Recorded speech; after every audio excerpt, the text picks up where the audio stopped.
Welcome to The Author Show, where we feature new authors and books, from fiction to self-help and everything in between. You'll find it all at theauthorshow.com. That's theauthorshow.com. And now let the show begin. Hi, this is The Author Show, and I'm your host, Linda Thompson. Any child who loves kitties will love our featured book, Cat Soup, by author Luthie M West. Now, it's not just about kitties, but kitties is the primary topic. Cat Soup is a delightful little story about a princess, her beloved cat, and some other very interesting characters. Luthie is here today to share her story with us. Luthie, welcome to The Author Show. Thank you, Linda. I'm glad to be here. Luthie, without giving too much away, what is Cat Soup about? Well, I tried to go for the most traditional of fairy tale sounds in this.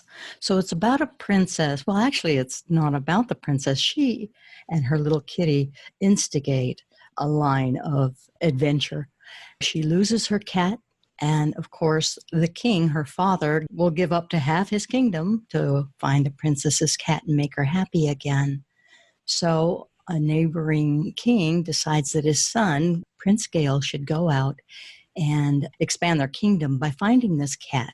And as he goes out, of course, he finds the typical cottage in the woods. And he goes in the cottage. It's empty. He sees some soup cooking. He helps himself to some soup. And from there, the whole thing is derailed. His whole search is derailed by an ogre. And this... it goes on like a side tangent adventure. And I have put both a sad ending and a happy ending to this story. That's a cool idea. So what served as the inspiration for your storyline? Actually, this one was right off the top of my head. I am often, or I used to be often, and hope to soon be often in a situation where I am surrounded by a lot of people of all ages and everything, children and adults as well, where I come up with a story off the top of my head. And this one, among others, delighted my audience so much that when I decided to write a children's picture book, I could hear this one being read by a parent to a child. Did you write Cat Soup for any specific age group of reader? This one would be more for like 4 and 5-year-olds, some 6, and sometimes as early as 3 have enjoyed this book. Well, Luthie, I found your book cover and the illustrations within the book to be really captivating. Who is your very talented illustrator? This book is illustrated by my Italian buddy. His name is Olsitola, and he has done this book and the one called The Bully Frog. So he's done 2 books for me. You pursue your passions of storytelling through your writing and stage acting. Do you prefer one over the other? Well, I'm just an entertainer, and I think books help me expand my stage. So I like telling stories, but when I wrote them down, I realized that there's a chance to reach far more people and entertain far more people through a book. How would you describe your writing style? Do you write in rhyming verse or prose or a little of both? Well, prose mostly, and I'm very dialogue heavy because I'm very character centered.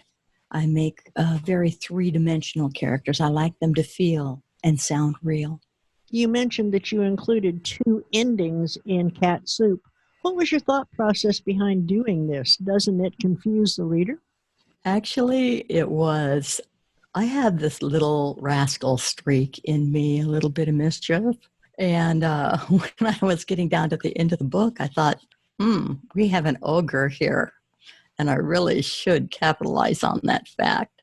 So I wrote an ending where, well, a cat is found, but it's given to the ogre.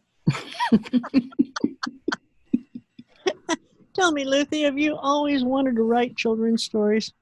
Actually, I wanted to write for young adult, and I wasn't terribly sure that it was a young adult that I was aiming for, but I love kids of all ages, including my own age, and I love fantasy. And for a long time, I didn't have any faith in my own writing, so I dabbled a lot. So I have short stories and stories for little kids and stories for middle grade kids and young adult novels. And I am currently working on 2 young adult novels. Can you give us a teaser about one of them? Well, a little teaser. The one I'm working on right now has 3 parts. It's got the villain, the hero, and the magnificent.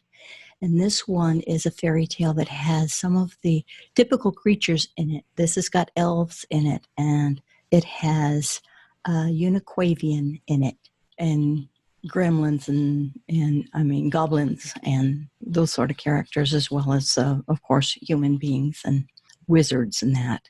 A uniquavian is a horned, winged horse. Ooh, interesting. Or a winged unicorn. I love unicorns almost as much as I love kitties.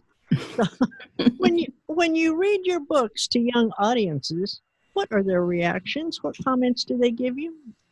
Oh, usually they're very excited and enthusiastic responses, especially from the younger they are, the more emphatic they are about, oh, I like this part, or why, and this guy did this, and what the prince did, and and they grab hold of their favorite character and they shout, why, we can do this, and I can do this, and it's like they want to converse with the characters that I've created. That's got to be so cool, and such a sense of accomplishment you must feel when you're working with the kids, right?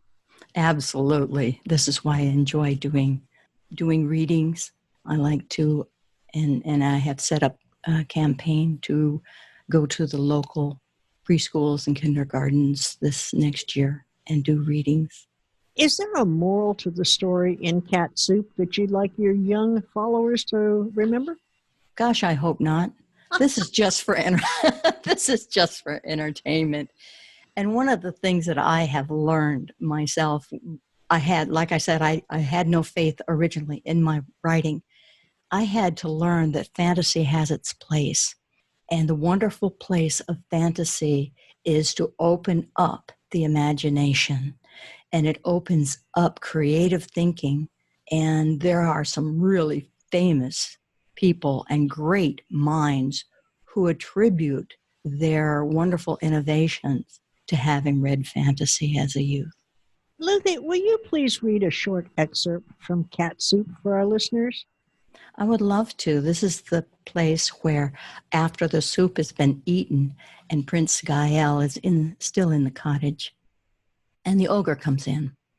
Though the prince was scared, he said to the ogre, I did it. I'm sorry, but I could not find anyone about. Besides, I hadn't eaten in so long. In response, the ogre grabbed him by the collar and held him up like a mama cat holds her kittens. Then I make my meal of you, the ogre growled. Wait, please, shouted the prince. I can make up for it. The ogre closed his mouth because he had it open to bite off the prince's head. How can you make up for soup? Gone now. Wait, please, said the prince again. I can give you up to half a kingdom to spare my life. The ogre set him down. What kingdom? I take half, he said. Well, said the prince, I can't give it to you now. First I have to find the princess's cat. Cat? Asked the ogre, not knowing what a cat was. If the prince had said lion or tiger, the ogre would have had some idea. A cat is a small furry animal with a long tail and 4 feet. Gael held his hands out to show the size of a cat. When the ogre found out how small a cat was, that it wasn't a tiger or lion or something big, he started to laugh. He pointed to the prince and said, There is cat. Quick as a fox, the prince turned around and there was nothing. Are you making fun of me? He asked the ogre. Ha, ha, ha, you eat cat soup, announced the ogre. Cat inside you. And the ogre held up his huge club. What was the prince to do? He had to think quickly. He might not get to return the princess's cat and might not get up to half a kingdom, but he didn't want to die. Oh my gosh, I love that, Luthie. So tell me, where can we learn more about you, about all your other books, and most of all, where can we purchase Cat Soup? Well, if you go to my website, littlecabbageheadbooks.com, You can find out about me. You can read excerpts from each of my 4 children's picture books, and you will find links there to all the major online book retailers. We've been talking with Luthie West, author of Cat Soup. Luthie, it's been delightful learning about this lost little kitty and what it goes through to get back home. Thank you so much for spending time with us today, and I do hope that when you release your next book that you'll want to come back and chat with us again. I would love to, Linda. Thank you. Thank you for having me here, too. Here's a review for Cat Soup that I believe will be an incentive for you to grab a copy for your kids or your grandkids. My grandson loves this book. He was very upset when the ogre said he had eaten the cat, but he learned that the ogre was not too bright and didn't know what a cat was. The illustrations are fantastic. I especially like the different endings. And I tell you, I really like cats, and I sure do like this story, and I thank you for listening. The Author Show podcast may be accessed at any time by visiting theauthorshow.com. And selected interviews can be also found on major podcasting platforms such as iTunes, iHeartRadio, Spotify, Podomatic, and many more. Are you an author who would like to be featured on our show? Please visit theauthorshow.com and complete the interview request form so that we may contact you. Marketing is seldom easy for authors, and the Author Show is a great way to promote your work worldwide using a high-quality interview that can make a real impact. Please visit our site daily as we continue to introduce wonderful authors of very interesting books on The Author Show. Thanks for listening to The Author Show. Find out more about authors and their work at theauthorshow.com. theauthorshow.com. Tune in next time to another great author on The Author Show.